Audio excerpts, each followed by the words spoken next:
In the spring of 2009, Go-Gurt found itself in a tough spot. There were new entries into the category, competition had caught up, and they were losing market share.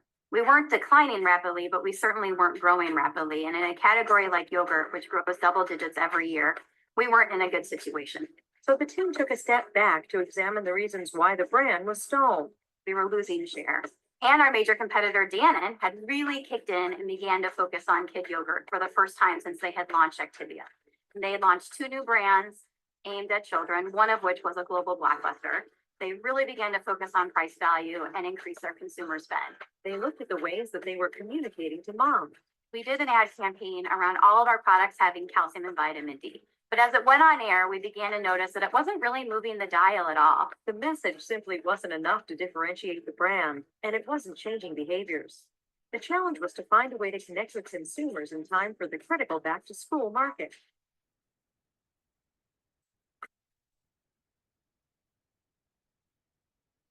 With the clock ticking, the marketing team went to work. We fixed the price value. We launched a highly incremental brand expansion. But one of the most important things that we did is we changed the communication to mom. They did that by holding more focus groups. However, their most important finding didn't happen during the groups. What kept happening in these focus groups is during the breaks, the moms would start talking, as moms do, about different solutions to their problems and giving each other suggestions. And a couple of moms would always bring up the fact that you can freeze Go-Gurt, put it in your child's lunchbox, and it would thaw by lunch. And the other moms went crazy. That learning about the ability to freeze and thaw Go-Gurt was a pivotal moment for the team that prompted them to reposition Go-Gurt, touting its freeze and thaw ability. It essentially gave the product a new brand association with consumers.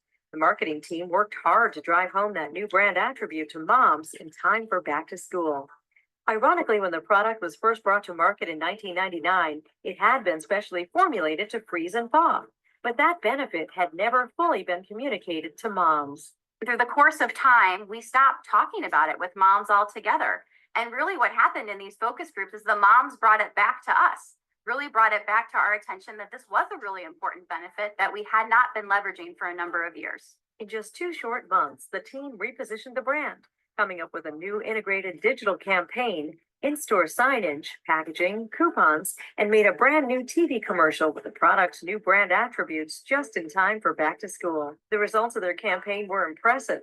The month this campaign went on air, we began to grow share, and it has grown for 10 of the past 12 months. The team was able to communicate the brand's value by solving a need that consumers were asking for. The predominant amount of kid snacking happens out of the home. So the fact that freeze and thaw can enable Go-Gurt to be eaten out of the home in a way that maintains the product integrity is a huge solution to a problems that both moms and kids have. And that's the reason why it did so well. Listening to its customers really paid off in this case. Today, almost 1 billion tubes of Go-Gurt are sold each year.